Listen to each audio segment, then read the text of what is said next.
The new nigun that the Rebbe taught Simchas Torah, Tovshin Chof Aleph, which is 1960, was the nigun Ata V'Chartonu. And the nigun has a few parts to it. One part is when you say just the words once, Ata V'Chartonu Mikol Amim, etc., etc. Then there's a part where you repeat the words Ata V'Chartonu, etc., etc. So by the Farbrengen of the second day of Sukkot Tovshin Chof Gimel, which is 1962, the Rebbe spoke about it. The Rebbe said he wants to mention that people should know that when the Olam sings the Nigun Ata V'Chartonu B'Chazoras HaShatz, the Chazan has to sing along or say along with them. Because he has to chazar over. Chazoras HaShatz is when you repeat the Shmoneh Esrei, he has to repeat the whole Shmoneh Esrei, including Ata V'Chartonu, in order to be made to the people. So therefore, when they sing it, he has to sing along or say along with them. And then there's a second thing that the Rebbe said then. That when you sing Ata V'Chartonu in Chazoras HaShatz, you should not sing that part where you repeat words. Because in davening, B'chlal, you shouldn't repeat words, because even the number of words is exact in davening, so you can't make extra words. And that is even in a place where you could be mafsik, where you could interrupt. Certainly in a place where you can't interrupt. And we're talking here about Shmoneh Esrei, because when the Chazan repeats Shmoneh Esrei, it is a din of Shmoneh Esrei. So therefore, you should only sing that part which you don't repeat the words. So you should only sing the parts Ata V'Chartonu, and not the other part, which is Ata V'Chartonu. That's what the Rebbe said then. And I want to say the reason why the Rebbe seems like said that, because I think was that Sukkos, one of the Tfilis, one of the Chazonim, when he said Chazoras HaShatz, and he started Ata V'Chartonu, so instead of starting Ata V'Chartonu, he started the other one. He started saying Ata V'Chartonu. Right away they stopped him, and he changed it to the regular one. But it seems like because of that, the Rebbe spoke that you should not say that part where you have to repeat the words. And from then on became taka the minig always that, not only from then on, but before also, the minig is that you only say the part where you don't repeat the words.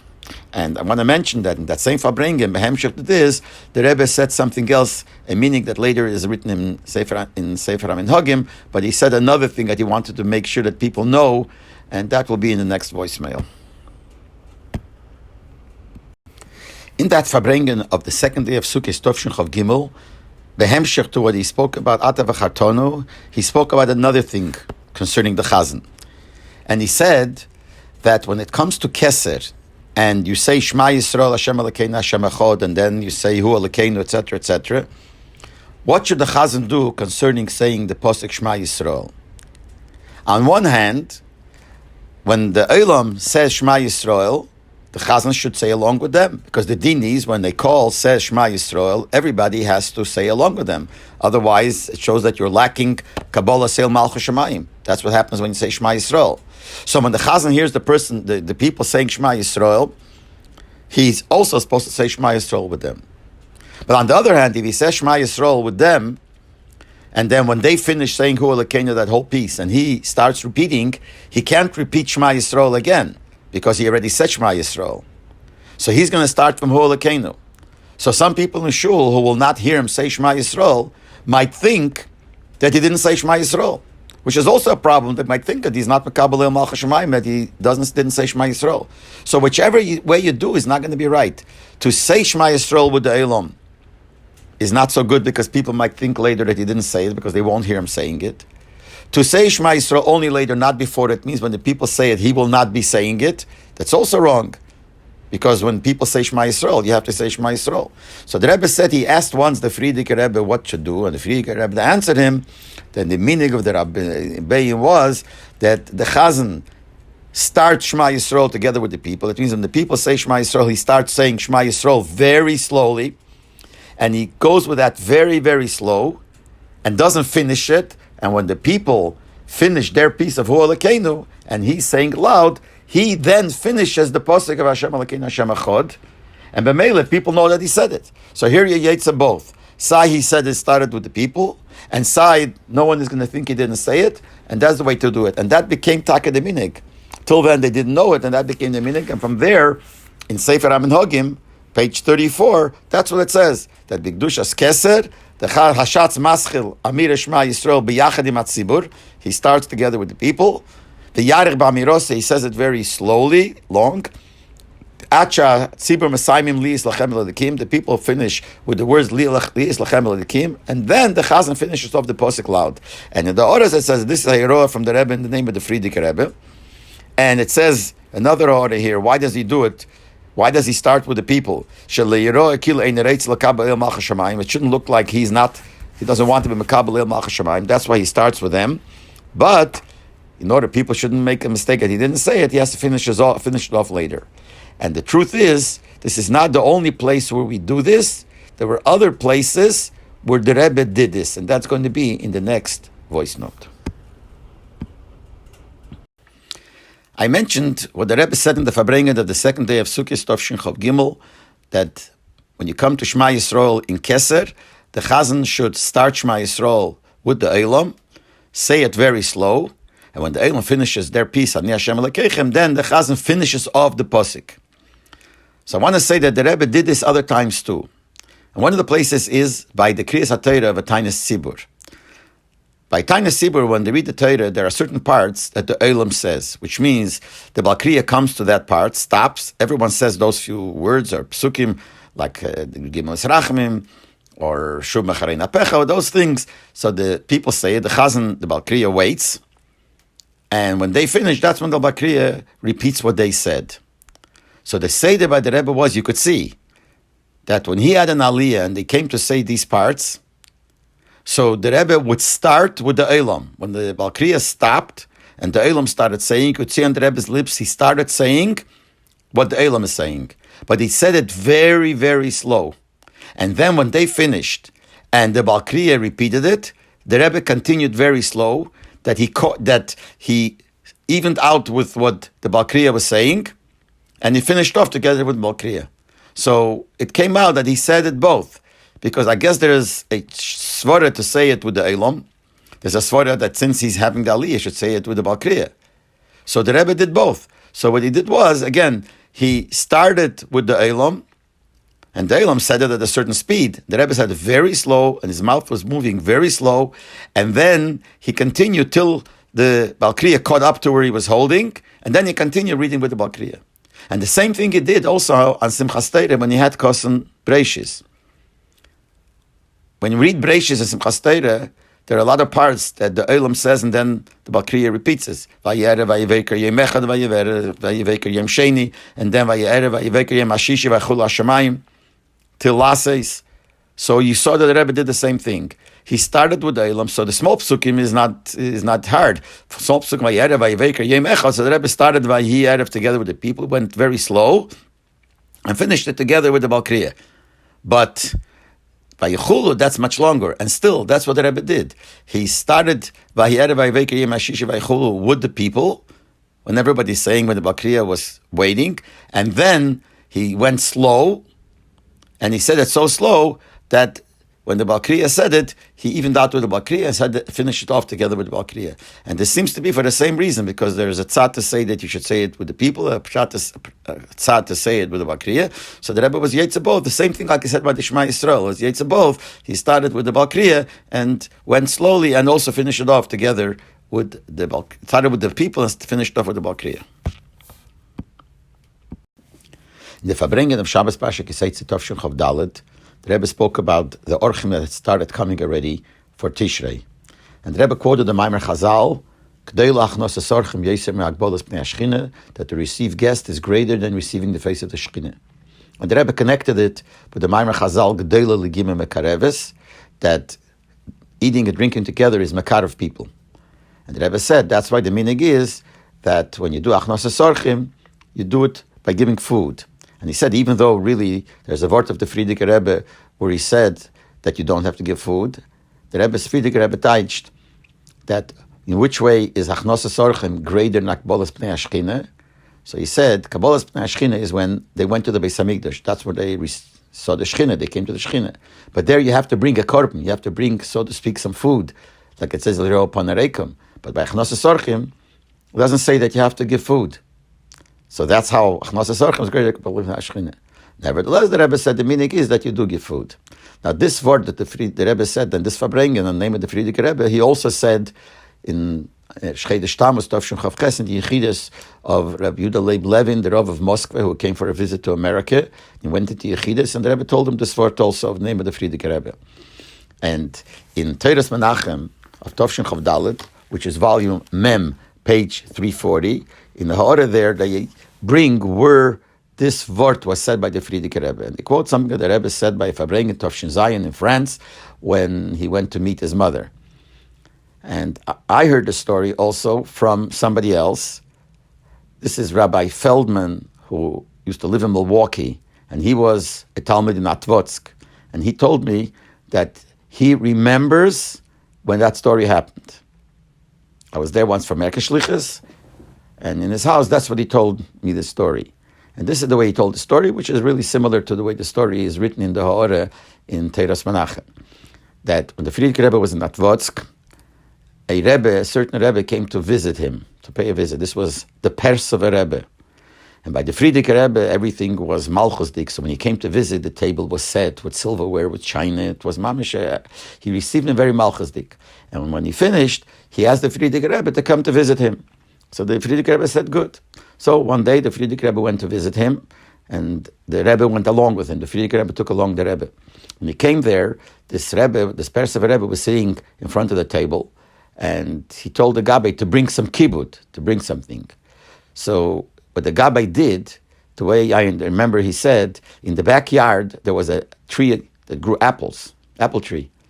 So he went up to the tree and picked a few apples, put it into his kapote, he picked up the bottom of his kapote and he put the apples there, came into the room where they were sitting, came to the edge of the table. The Pers of a Rebbe and the Frierdiker Rebbe were sitting at the head of the table, and this was the other end of the table, and he took a kapote and rolled out the apples onto the table, and the apples rolled from that end of the table all the way to the front, and the table wasn't even so clean. And when it came to the end of the front of the table, that Pers of a Rebbe took one apple. There wasn't even a knife to cut it. He took his hand, knagita, and gave a bang on the apple, and opened up the apple. And he gave a piece to the Frierdiker Rebbe and told the Frierdiker Rebbe to eat. And the Rebbe said he knew the Frierdiker Rebbe's teva, so he was very curious what the Frierdiker Rebbe is going to do. So the Frierdiker Rebbe said like this. He wants to say it about Torah, and he said this word. When it says what it means is that by Kabbalas Pnei Ashchina you have to bring karbonas, you have to bring some like food, but by Chnosas Orchim, steht ergens nicht that you have to eat. Doesn't see anywhere that you have to eat. And afterwards, the Frierdiker Rebbe got up and left. And Rabbi Feldman told me that after this happened, the Rebbe, when he came back with the Frierdiker Rebbe, the Rebbe walked into the Zal where the Bachrim were, and the Rabbi Feldman says he was in the Zal when the Rebbe came in, and the Rebbe told over everything that happened by this visit. And then he says the Rebbe added to the Bachrim that it's seldom that we hear a word of the Shver in Nigle, and here we heard a word of the Shver in Nigle. Now we know that the Frierdiker Rebbe was a big goen, but he tried to hide it. And here is one of the times that the Frierdiker Rebbe said a word to Nigle. That's what the Rebbe told the Bachrim when he came back from this visit.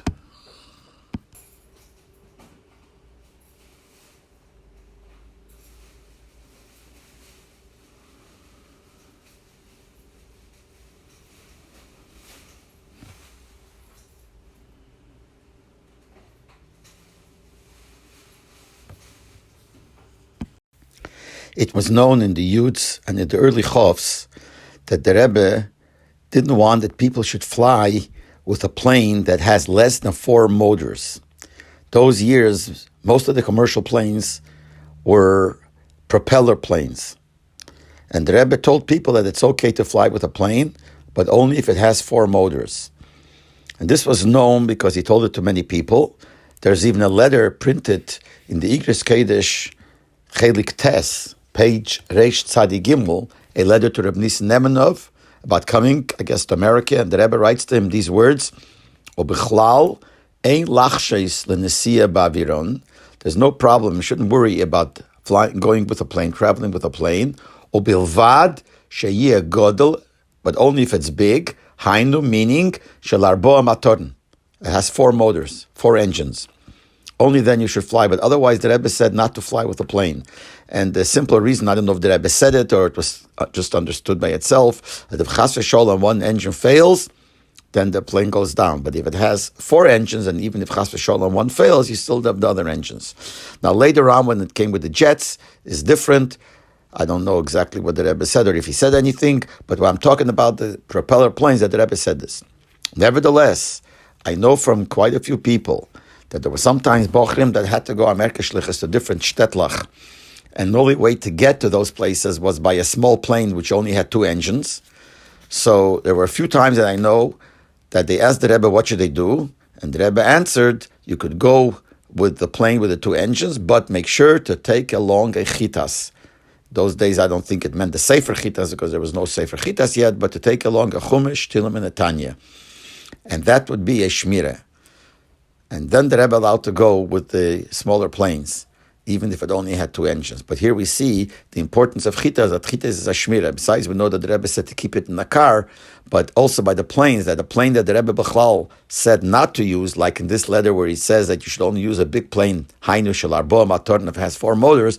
Nevertheless, if you have Chumash, Tilim, and Tanya there, that is a Shmirah. So certainly, learning Chumash, Tilim, and Tanya is a Shmirah. It's known that an object that was owned by a tzaddik, or used by a tzaddik, or handled by a tzaddik, has a special kedusha.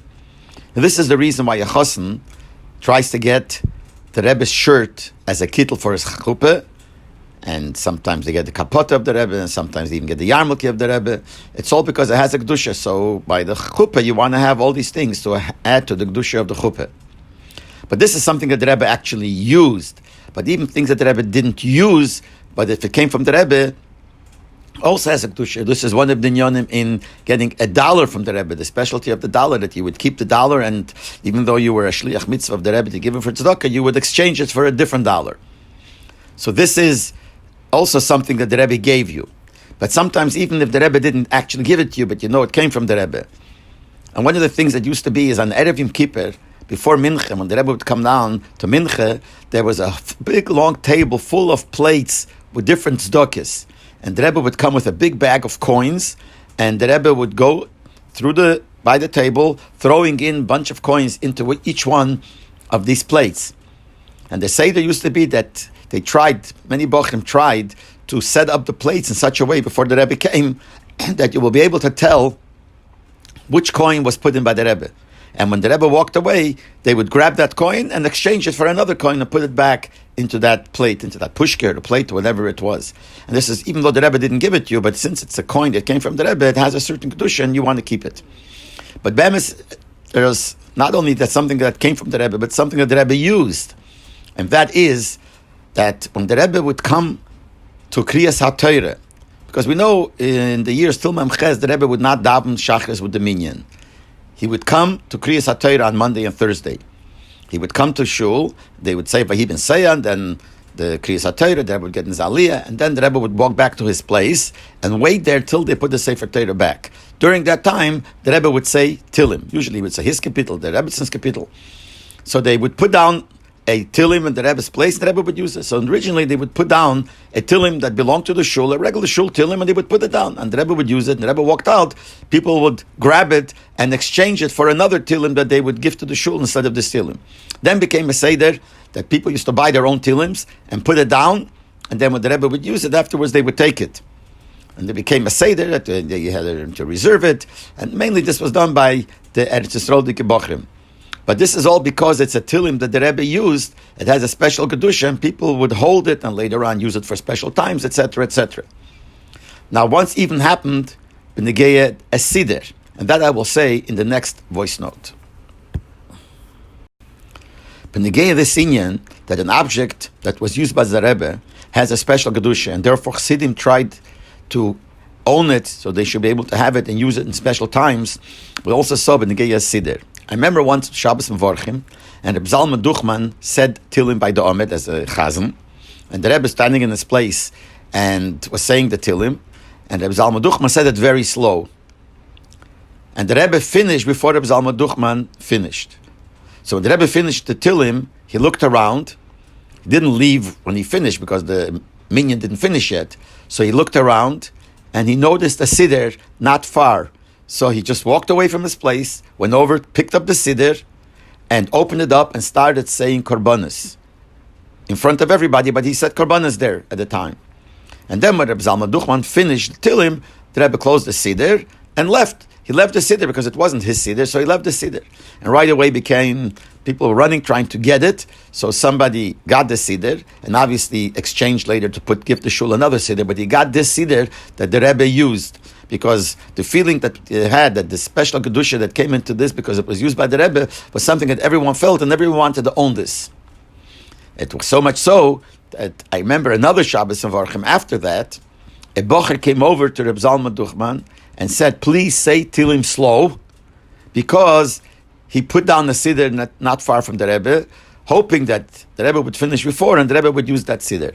Versteht sich, everybody hat him befallen, was haste, how could you do such a thing? Because you want to have a Siddur that the Rebbe used. That's why you want to cause that the Rebbe should have to change his Siddur and say korbanos here, which he normally doesn't. How could you do such a thing? And I don't remember the end, what happened if Lepeil, he put it down, and Lepeil, the Rebbe said it slow. I don't remember what happened. But I just want to show how much it was eingekarpt by people, that if the Rebbe used the Siddur, then this is special. A Siddur is holy anyway, but the special Kedusha that comes from the Rebbe. And I want to mention that there is something that I have that the Rebbe didn't actually give it, but it was also connected to something that the Rebbe did, and therefore it is something special, and I'm going to say this in the next voice note. Behemshich to the Inyan that the Chayfetz, an object that had a Shaykhas of the Rebbe, has a special Kedusha. I want to mention that one of my Taileisim, actually is the first talis that I had after I got married, was used once as a cover to the Bime by Kriyas HaTorah when the Rebbe had an Aliyah. And this is what happened. My place was the first shura of the Bochrim standing right after the tables by the Fabrengen, which means on the right side of the Rebbe, you had in front of the Rebbe the tables, and when the tables finished, then you had the Bochrim standing. So I was the first shura standing there. Then when they expanded the shul, they added more shuras, more lines of people sitting. So the people standing got moved pretty far. So what we did, instead of going further, people who were standing in the first shura, or maybe the second shura, a few shuras, sat down on these places that was made to sit. So that's where my place became a place to sit. But since I'm not so tall, and sitting there, and it's behind many shuras, it's not so easy to see the Rebbe. So what I used to do by Shabbos Fabrengen was that I didn't take off my talis and put it away when it came to the Fabrengen. I kept my talis with me, and I put my talis under me, so I was able to sit on top of my talis. So it made me a little bit higher, so I was able to see better. One Fabrengen, after the Fabrengen, when they went to Dav Minche, I turned around, I see that the Gaboim are looking for the cover of the Bime, for Kriyas HaTorah. The cover wasn't there. And they were very nervous that I was going to have an Aliyah. How could you do that without a cover? So I saw it, and I had my talis, so I gave him my talis, and I said, here, take the talis, and use it as a cover in the meantime. So they took the talis, they didn't find the cover, so they used this as a cover.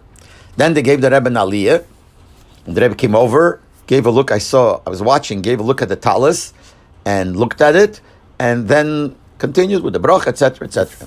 Then after the Rebbe finished with the Aliyah, and the Rebbe left, they gave me back my talis. So my talis is a talis that was used by the Rebbe having an Aliyah.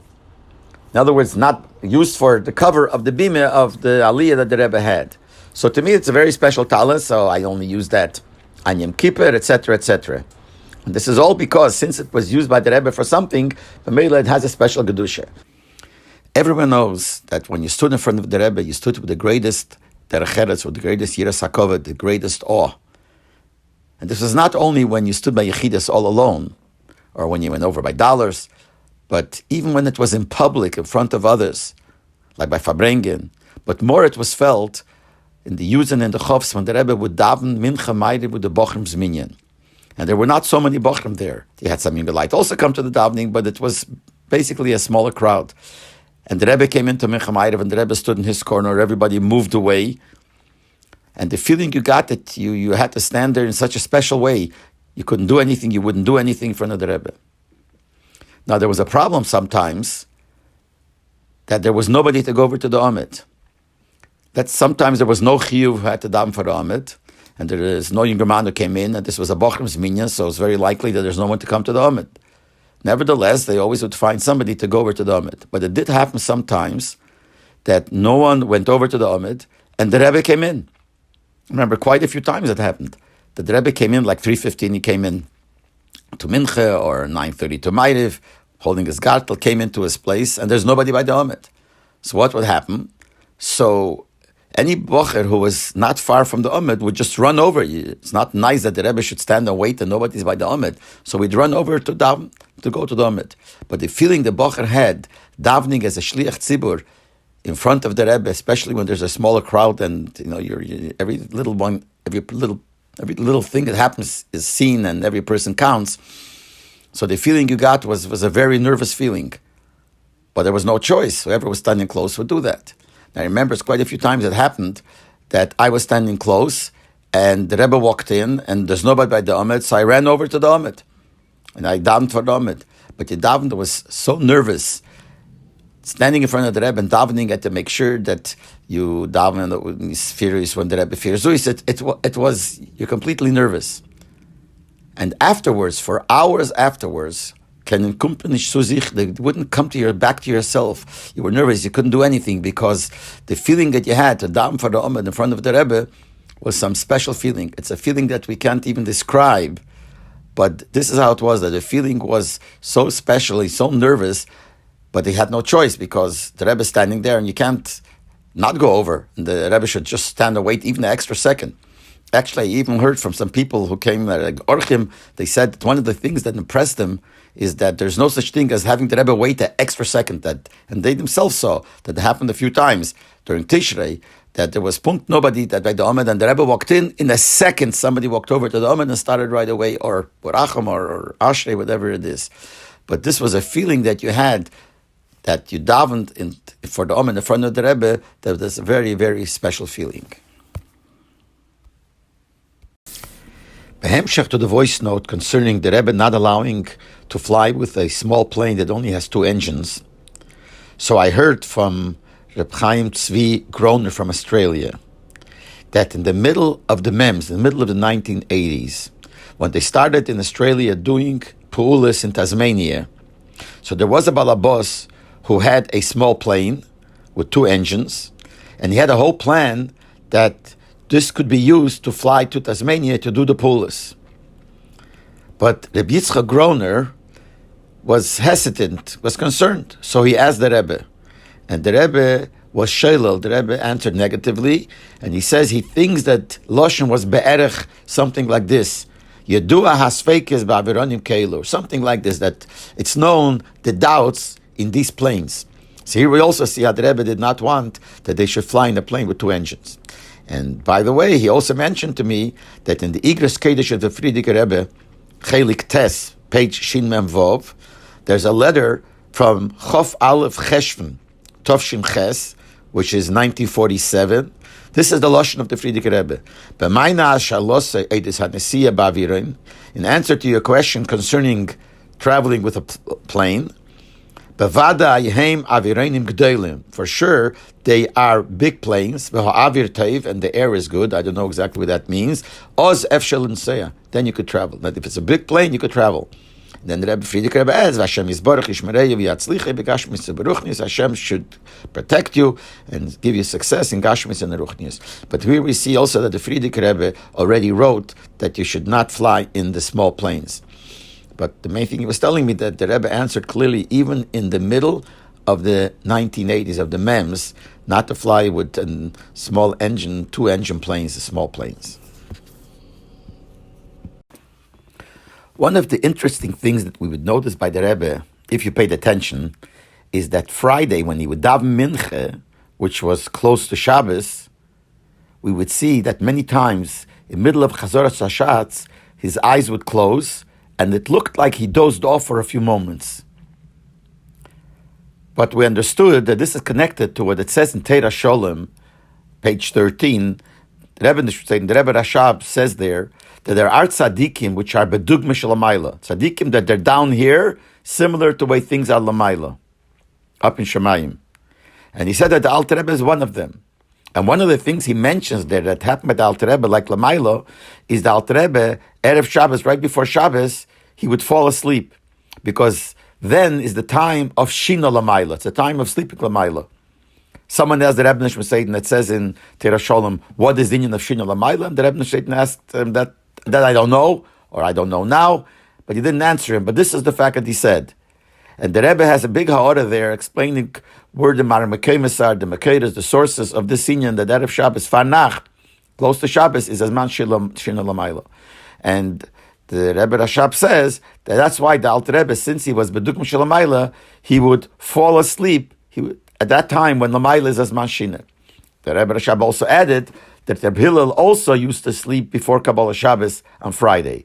And the Rebbe Rashab said, I hold very highly of Reb Hillel, but not that much. I'm not cheshid him so much that Reb Hillel fell asleep at that time because Duk Mishal Maila. Reb Hillel, knowing that this is a time Shinal Maila, would go to sleep. But the Rebbe, meaning the Alter Rebbe, would fall asleep on his own because he was himself Beduk Mishal Maila. So many times you could see it by the Rebbe that Friday by Mincha, I remember clearly, his eyes would close and he would like doze off. It looked like a doze off. We don't know exactly what happened, but that's what it looked like, which fits to what the Rebbe Rashab says, that there are tzaddikim, that they are beduk mishalamaylo, and this is one of the examples that Freitag Farnacht, he would fall asleep because it's his man shino lamaylo. Rabbi Yosef Segal, one of the Rosh HaKelel in the Kelel Tzemach Tzedek in Yerushalayim, told me that he heard the following from a person who davens with him in shul, and he said that he heard this from Rav Leibel Shapiro, the Mechaber of the Sefer Binyan Tzin himself. The Sefer Binyan Tzin is a Sefer on astronomy, mainly Kiddush HaChedesh, has to do with the Kavat Tairich, with the international dateline, etc., etc. So he told him that he used to live in America, and he was close to the Rebbe before the Nesias. And he would come and speak to the Rebbe a lot of times in the inyonim of astronomy in connection to Kiddush HaChedesh, etc. And he said that he thinks that there's nobody in this generation that is as great as the Rebbe in these inyonim. But anyway, the main point is that after the Nesias already, when the Rebbe accepted the Nesias, he also went into the Rebbe.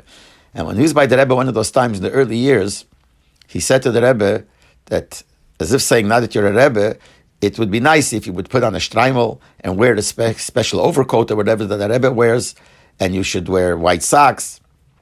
So the Rebbe said to him like this. That's what this man told over, that Reb Leibel Shapiro told it to him. That the Rebbe answered him, Reb David, how much does a shtreimel cost? So he said, it's about $200. We're talking those years, $200. How much does that overcoat or whatever it is cost? He said, $50. How much does the white socks cost? At $5, let's say. So the Rebbe said to him, listen here. So $255 makes a difference for being a Rebbe? And that was the answer why the Rebbe said this makes no difference. And he accepted this answer and understood exactly what the Rebbe meant. I want to tell over what happened on Shmini Atzeres Simchas Torah Tov Shin Chof Tes, which is 1968. The Seder was that the Rebbe davened Shmini Atzeres Mincha at whatever time he davened Mincha. Then they would announce what time will be Ma'ariv. Usually Ma'ariv was 7 o'clock. And then after that, there was a time in between. And then to 8 o'clock, there was the Fabrengen. Because every year, before HaKofes, on Simchas Torah, the night of Simchas Torah, there was a Fabrengen. So at that time also, the Rebbe davened Mincha. After Mincha, they announced that Ma'ariv will be 7 o'clock and the Fabrengen would be at 8 o'clock. After Mincha, people left to different shuls to go be Misamei Chiden as the Rebbe wanted. I also went with a group to a certain shul, but it was a closed shul. I made sure to go to a closed shul, so I should be able to be back for the Fabrengen. Since I had to be part of Chazoros, I made sure to be back for 8 o'clock for the Fabrengen. I got back around 10 to 8, and walk in, I see the Rebbe didn't even daven Ma'ariv yet. Ma'ariv was supposed to be 7 o'clock. The Rebbe didn't daven Ma'ariv yet. And they told us that what happened, that the Rebbetzin, the Chamadina, the Friedrich Rebbetzin, did not feel good that afternoon around 5:40 or 5:30, something like that. Didn't feel good. She couldn't breathe. It looked like she had a heart attack. The Rebbe happened to be in the sukkah, and they came to notify the Rebbe in the sukkah. And the Rebbe said they should get doctors. They brought the doctors, and the doctors came, and the Rebbe himself went up. When I came to 770, the Rebbe was still upstairs on the second floor. And they were saying, the Rebbe is there, the doctors are taking care of the Rebbetzin, but the Rebbe is there, and the way they said then, obviously, I didn't see it. I wasn't upstairs. That the Rebbe is not in the room where she is. The Rebbe is standing on the outside and was standing there the whole time. And the Rebbe stood there till about 8:10. That's when they took her down with a wheelchair, and they took her to the ambulance, and they took her to the hospital. And right after that, the Rebbe went into Dav Ma'ariv. So the Rebbe Dav Ma'ariv about 8:10. So I remember standing there, not expecting to be by Ma'ariv, because I knew Ma'ariv would be 7. I only came back for the Fabrengen and the Pale. I was there by Ma'ariv. The Rebbe came into Ma'ariv, and the Rebbe made v'samachtem chagecha, made with his hand a lot right before Ma'ariv, very happy, and was zingen.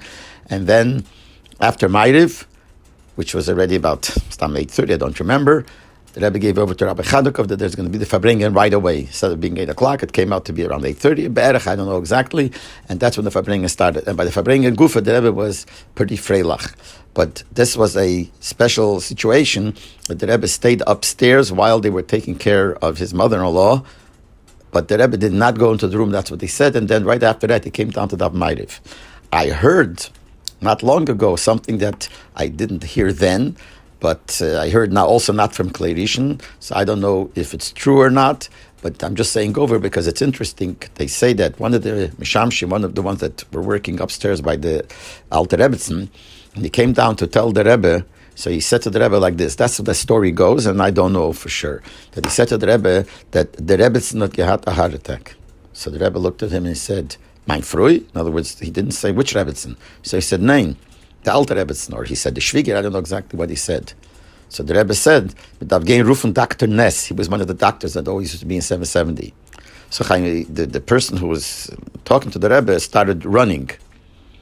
So the Rebbe said, Wo lebst du? Du weißt wo lebt? Where are you running? You know where he's living? So he said, yeah, at Brooklyn Avenue. So they started going. The Rebbe said, Wo lebst du? Du weißt am Adress? And he looked at the Rebbe, and the Rebbe said, the address is 255. So he started running away. So the Rebbe calls him back and he said, Du wirst gedenken? How are you going to remember the address? So I want to give you a remez. It's Simchas Torah, so the word Rino, which means happiness, is Reish Nun Hey 255. So if you have that, you'll remember that. And he ran and he got the doctor to come, and then the doctors took care. But the main thing I'm trying to say that was then when the Fabrengen changed a little bit the schedule because of what happened to the Rebbetzin. And I think she only stayed there for a short while. I don't know how long. I don't remember how long she was in the hospital. Not so long. And they brought her back. We all know that the Rebbe spoke many, many times about the obligation that Yidden have to make sure that the Goyim keep their mitzvahs, their Sheva mitzvahs. As it says in the Rambam, that really we have to force them to do it, but that's only obviously when Yad Yisrael Takifa, when we are able to. But we're not able to, obviously we have the obligation to do it in a nice way. And even though all the years till lately it was never done, that's because it was not possible. Used to be that if a person would try to convince a goy to do something of Torah, his life was in danger. But now the Rebbe says that we are able to do it. There is an obligation for us to do it, to see that the goyim do their 7 mitzvahs, and they should do it in a way that they're doing it because the Eibishter by Matan Torah said to Moshe Rabbeinu to tell the world, to tell the goyim that they have to do their mitzvahs. But the Rebbe gekocht in them and a lot. One of the Sheva mitzvahs is not to do Avodah Zarah, not to worship idols. So I remember once the Rebbe said by Fabrengen, it was not so long after the Chelik of Tanya called Shara Yichud V'Emunah was translated into English and printed in English. So the Rebbe said by Fabrengen that one of the reasons Shara Yichud V'Emunah was translated into English, so that the Goyim should also be able to learn it. It should be for the Goyim. And he connected it. Since one of the mitzvahs of the Goyim is to believe in Hashem, not to believe in Avodah Zarah, so the Shara Yichud V'Emunah is also for them, which is interesting, because the Goyim, according to many opinions, are obligated not to believe in Avodah Zarah, but they could believe in Shituv. They don't have to believe in Achdus, which means to believe that there's only one God. They have to believe that Hashem, the Eibishter, is on top of everything. But they are allowed to believe that there is another power in the world. And in Shara Yichud V'Emunah, when he tries to explain, there's nothing but Hashem and Milvadei. But the Rebbe said then that Shara Yichud V'Emunah is also for Goyim. In other words, that even that included in their mitzvah of not believing in Avodah Zarah is also connected to the inyan of believing in Achdas Hashem. And the truth is, in Likutei Sichos, Chelik Chov Hey, page 192, the Rebbe there says that we have to even teach the Goyim the inyan of Achdas Hashem, the unity of Hashem, as it's explained in Shara Yichud V'Amunah. And then the Rebbe asks the Shaila, but the guy is allowed to believe in Shituv, he just can't believe in Avodah Zarah. So why would we say that it's good to tell the goyim about the Achdas Hashem? So the Rebbe says that all it means is that the goy is not obligated to believe in the unity of Hashem, that there's only one being and nothing else. But definitely is much better, and it helps out a lot, sai for them and sai for them helping the Eden, if they would really have the unity of Achdas Hashem. So this fits to what the Rebbe said in that Fabrengen, that one of the reasons why Shara Yichud V'Amunah was translated into English, so that goyim should also be able to learn Shara Yichud V'Amunah. Rebbe Nachum Mendel Groner, one of the Rosh Yeshivas in Kiryat Gat, told me that he was very close to Rebbe Mendel Futterfass. They actually were mishpacha also, and he used to go to his house, and he used to go to his house, etc., etc. So he told me many things about Rebbe Mendel and also his connection to the Rebbe. But one of the things he told me, which I'd like to repeat, is that once after Tishrei, Rebbe Mendel was going to go into Yechidus. And he sat down and he prepared a settle to wrote to the Rebbe, to write gift to the Rebbe, and he had written 10 shaylas, 10 questions that he had to ask the Rebbe. That night, there were a lot of people who had to go into Yechidus. So Maskiros came over to all the people and told them, you cannot write more than 2 questions. There's so many people, and there's not enough time, so you cannot write more than 2 questions. And they told this to Rebbe Mendel of Futterfass also, and he as a Kabbalah Seilnik sat down to rewrite his settle. He sat down, he thought about which are the 2 most important questions of his letter, and he rewrote his settle, and he only wrote 2 questions. When he went into Yechidus and gave the Rebbe that settle, the Rebbe looked at the settle, read that settle, and then the Rebbe said to him, Rebbe Mendel, ihr weißt mistamaz ich lein zwischen the shuras, or he said ich can lein zwischen the shuras. I don't know exactly the wording that he used, which means he told him, Rebbe Mendel, you know that I read between the lines. And then the Rebbe started answering him 2 questions, 2 shaylas he had, but not the 2 shaylas that he wrote in this Nutzettel. He answered him 2 shaylas, other shaylas, out of the original prepared settle that he prepared to give it to the Rebbe, which he didn't give him. But the Rebbe answered him 2 of those shaylas. But the Hakdama that he gave him, that's very interesting, that he said that you probably know that I read between the lines. This is something that the Rebbe seldom would say. But to Rebbe Mendel, he said it, and he answered him shaylas, which were not in the zettel that he gave, but were in the zettel, the original zettel that he prepared. In the Farbrengen of Shabbos Parshas Kisisa, Tovshin Chov Zayin, the Rebbe said an interesting thing. He told over that one of the Shadarim that were there by the Frierdiker Rebbe, Shadar is a Rosh Tevis of the word Shluchid, the Rabbanon. This means a Meshulach for the Rebbe. He used to collect Maimet for the Rebbe. So one of these Shadarim of the Frierdiker Rebbe, when he would come to a city to collect money, people would take the opportunity and send along with him Pidyanis to give to the Rebbe, to the Frierdiker Rebbe. So when they gave him the Pidyanis, so he told the people that the Pidyanis that have bakoshes, requests concerning gashmisdike things, for a refuah, cure who is sick, matir asurim, vorach hashonim, for parnos, etc., etc. He says, I'll take them. But if you're giving me pidyanis that you have requests concerning yonim ruchnim, the marshal, you're requesting a broche for a siyua help in Avodas Hashem, or that you shouldn't have machshavas hamavalvos, that you shouldn't have machshavas zoros, or you should have atzlocha, success in your learning Torah, things like that. He said it doesn't take him. He won't take him. So they asked him, why not? If you believed that the Rebbe is able to help concerning gashmisdike things, bona chayim, zeina revicha, zara chay v'kiyoma, for parnasa, for children, etc., etc., and for arichas yomim, and parnasa barchove, so you believe that the Rebbe could help, so why don't you believe that he's able to help also in yonim ruchnim? So he answered that b'negei and yonim gashmim, the Eibush could help. And since it says in Medrash, tzadikim deimim lebeirem, tzadikim are similar to the creator of the Eibishter, so the Rebbe could also help.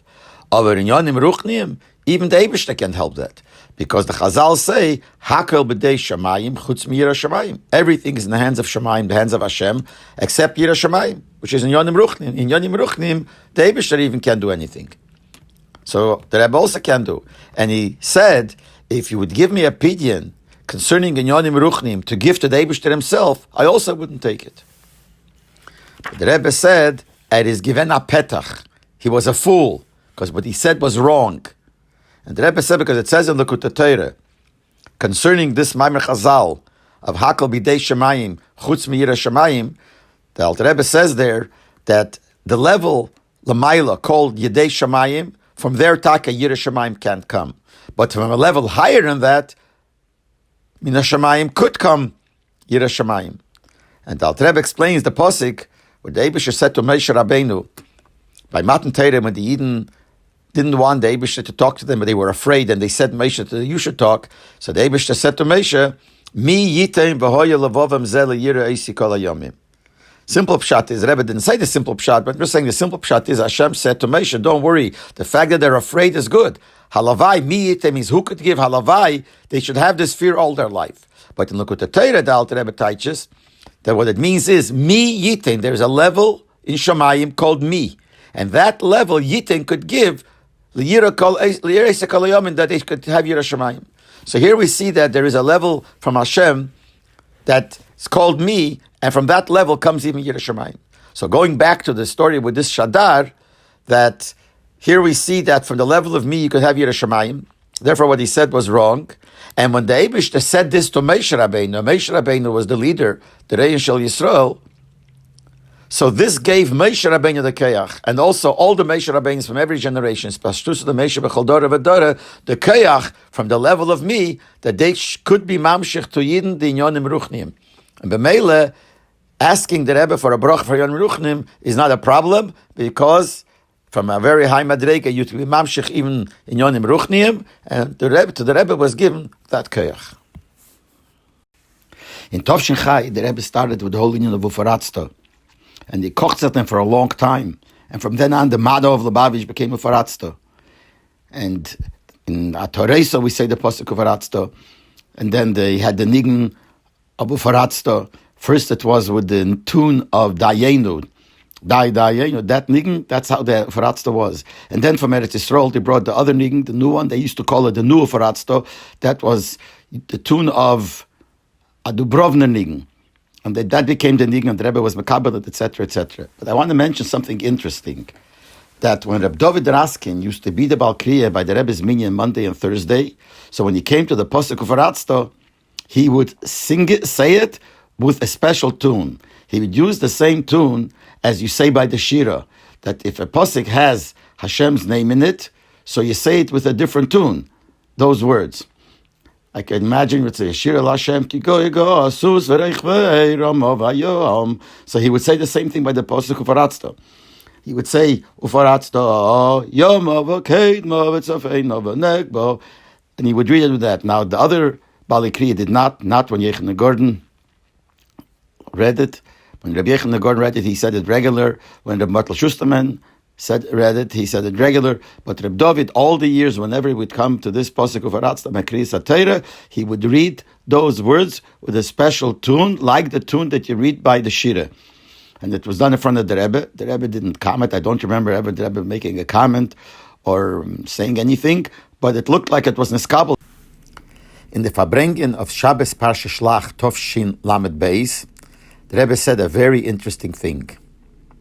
He said first the Hakdome, that lately they discovered something and they claimed that this is something that they just figured out and they're proud of it, saying that this is something that a generation or two ago they didn't know about it at all.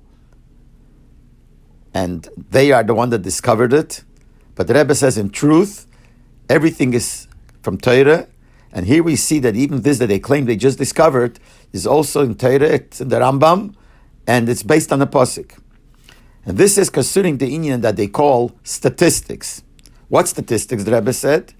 That even though on every individual, each individual, they cannot say in advance what he will do, but on a group, they could say in advance things that are going to happen. They're going to happen. They could say things are going to happen in a month, in a year, even in 10 years from now. And they know this because they see how these things happened many times before. So they could say in advance that this is going to happen exactly like this and like this. And we see B'Peil that they are right. It is the way they thought it will be. And they're proud of it. They figured out something very new that they didn't know about it before. They don't have an explanation how it works, but they say that this is the Metzias, this is the fact, but they figured out the Metzias. The Rebbe didn't give examples, but I'm just thinking of an example that they could tell you ahead of time that this and this weekend, so many accidents will be, etc., etc., even though each person could be an accident, could be not. So it could be that no one will have, or it could be everyone will have, or chas v'shalom, it could be all kinds of things. Nevertheless, they tell you in statistics that this is going to happen. They usually write be'erech to what they did. So the Rebbe says this is something that they think they just figured out, but really this is written in Torah. The Rambam says in Hilchas Shuvah Perik Vov, after he speaks ba'arichas, that every person has free choice to choose to do right or do bad. So then the Rambam asks in Halacha Hey, how could the Eibusha say by the Brisbane Absorim that the Yidden will be in Mitzrayim and va'avodim v'inoisom, and they will enslave them and oppress them? But how could the Eibusha say that's going to happen when they have free choice? So what will happen if everybody will choose not to do it, and the Rebbe doesn't force a person to do it? So how could the Rebbe say ahead of time this is going to happen? And the Rambam answers that there's a difference between the Yochid and the Rabbim. That means that concerning an individual, he has free choice, and the Rebbe doesn't make it happen and won't say this and this is going to happen in advance, because it depends on his bchira. Nevertheless, when we talk about a group, so the Rebbe could say ahead that in the group there will be so many people like this and so many like that, even though each one has bchira and could choose one way, and they could all choose that one way. Nevertheless, the Rambam says in advance, you could say that in the group you're going to be some like this and some like that, and the Rambam uses a lotion, David should only saying the minhag ha'olam, and this means the minhag ha'olam is this is how it is going to happen, because he's not speaking about the individual, he's speaking about a group, by the generation. Rambam gives an example that David could say that in this generation there will be tzaddikim and rishoyim, even though there is free choice. And what happens if everybody who has free choice could choose either way? Everybody will choose to be a tzaddik. So how could the Eibishter say there will be tzaddikim and rishoyim? Because when the talk comes to a group, the Eibishter could say it, and they calls it minhag shel. So this is not a contradiction to Bechira, the Rambam says. And the Rebbe says this answers the kashas of the Ravid, because in this Rambam, the Ravid has a long arichas with all kinds of kashas and says all kinds of sharp expression on the Ravid, and the Ravid says on the Rambam. But in truth, it's no kasha on the Rambam, because the Rambam considers this is no contradiction to the union of Bechira, because we're talking about the general thing. So here we see that what the people, science thinks, that they just figured something out right now in our times, it's written in the Rambam, and really it comes from a Beferish Pasik, where the Pasik says, Avodah v'inoisim, David said ahead, because he's talking about the Tzibur. So here we see the concept of statistics is already written in the Rambam. Now the Rebbe doesn't explain here the Hasbara B'dover, but he just says that this that they think they just figured out, really, it's already in the Rambam before, based on the Pasik. And based on that, the Rebbe also answers that by the Meraglim, the Eibusha said that all the people from that generation will die throughout the 40 years, but the children will go into Eretz Yisrael. And the question is, how could the Eibusha say it? Maybe that generation will also sin, because they have bchira chofshis, they have free choice.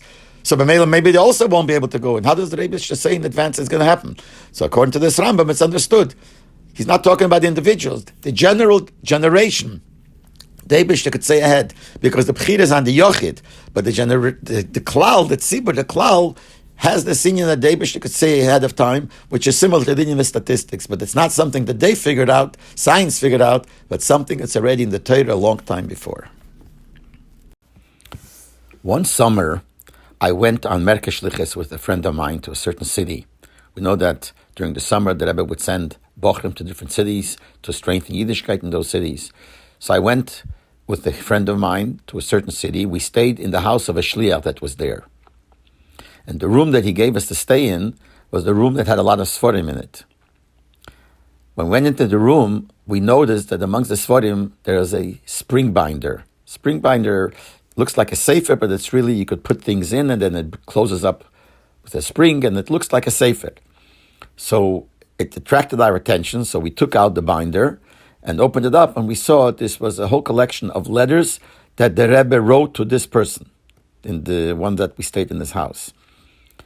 So we were very curious to see the letters, so we asked him, the balabos, whether we could look at the binder. We told him we noticed a binder in the room, can we look at it with the letters? So he said, no problem. So we looked at it and we saw many letters there, but there were 3 letters that attracted our attention the most. Now, I would like to give over what these 3 letters were about. They actually were printed later. First was printed, look, with the Sichas Chelik Yud Zayin, page 487. All 3 letters, one after another. And then it was printed into Igros, but because there are 3 letters in different dates, so it was printed according to the dates, not one after another. So from the Igros, you don't really get the picture But in the Sikh, I see the picture of all the three letters together. And in the Igris, it's in Chelik Gimel, page Tof Lamed Daled, then in the same Sefer, the same Chelik, page Tof Ayin Beis, and then in Chelik Daled, page Nun Beis. And this is what we saw. The first letter was a Kloli Proti. Kloli Proti was letters that the Rebbe wrote, one letter, and he sent the same letter out to many, many people.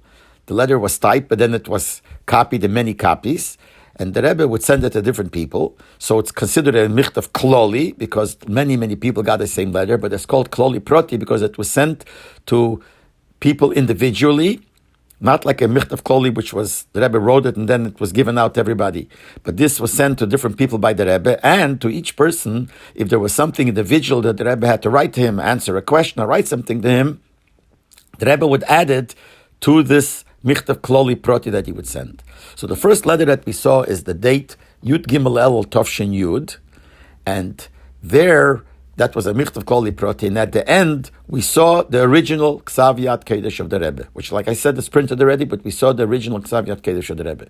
And these are the words that the Rebbe wrote at the end of the letter.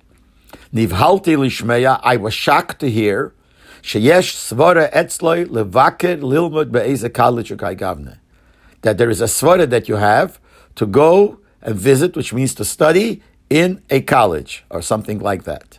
And the Rebbe adds, Tikvosi ubitcheni, I hope and I'm sure, she has niach svara zu legamre, that you will drop this idea completely, v'yagia ruchi b'psura tevazu, and you will calm me down by giving me good news about it, obviously meaning that you decided not to go after I was made, or you're not to go. That's the first letter. So it's written as a heisofet to the Michtav Kloli Proti of Yud Gimel Elul Tovshin Yud, and this was written B'Ksav Yad Kedesh from the Rebbe. And then after that, the Rebbe wrote a hemshech of two letters. So the first letter I'm going to say in the next voice note, and then the next letter in the next voice note. The second letter that the Rebbe wrote behemshech to the first one, Benegay, the person who wanted to go to college, the second letter is dated Chov Dalet Elul Tovshin Yud, which is a short while after the first one, which was Yud Gimel Elul Tovshin Yud.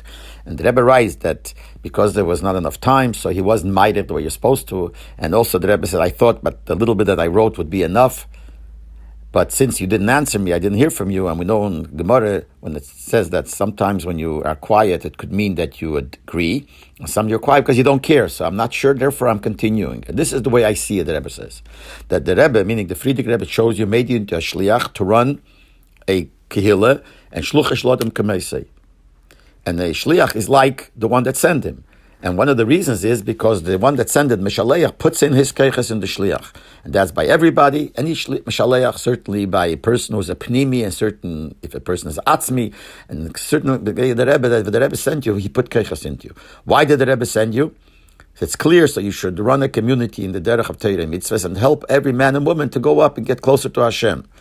Now, certainly the shliach has to do even more than them. How could the shliach go up higher to Hashem? So then there is a set way already, the way of Hashem, which is already a paved way, mevuyer through the Chazal, especially through the Nasi Chabad, and especially to the Friedrich Rebbe. He gives eight, says how you could get rid of the convincing of the Yetzer Hara, which is called the Kluginker. But after that, if it's true, the rumor that I heard that you want to go to college, so the Rebbe says this is what's going to happen. Number one, from the limited time that you have anyway, a big part of it will go to things which is not part of your mission. Second thing is part of the time will go to things which are against the fulfillment of your mission. A third thing is other people will follow you and say that if a shliach of the Rebbe, after he learned in yeshiva, etc., nevertheless, in order to become a mensch, you have to go to college. So why should we live in the mistakes? So let's send our sons and daughters lechatchila to college. And the next thing is, the last thing that Rebbe says, the fourth thing is, and that's Eil Kolona, that's on top of everything, Vos Hoter zum Rebbe, what do you have to the Rebbe? Why you schlep the Rebbe with you in college? The keiches of the Meshaleach are in you, and when your body goes to college, your nefesh keys goes to college, and b'derech meila, the keiches of the Rebbe put into your nefesh goes to the college. So Nin comes out that you're schlepping the Rebbe together with you. The Rebbe says, I don't want to be Meirich anymore, I don't think I need to be Meirich anymore, because I'm sure what I said is enough. And the Rebbe adds, I don't know if this is a real test for you, but anyway, whichever way it is, that you should be able to withstand this test, and then you'll see later that it's only a nesoyan and really it's no mamish. There's really nothing to it. And the Rebbe adds, I don't know how the relationship of your wife to this question, but when you have permission and it's the right thing, that you should give over the teichen of this letter to your wife also. And here's so the bottom line that the Rebbe says here, that if you go to college, since you're a shliach, you schlep the Rebbe with you. In other words, whatever you do, the Rebbe goes along with you, and you're schlepping the Rebbe to something that you know the Rebbe doesn't want. Why would you do that? Then there's a letter behemshad of that, and that'll be in the next voice note.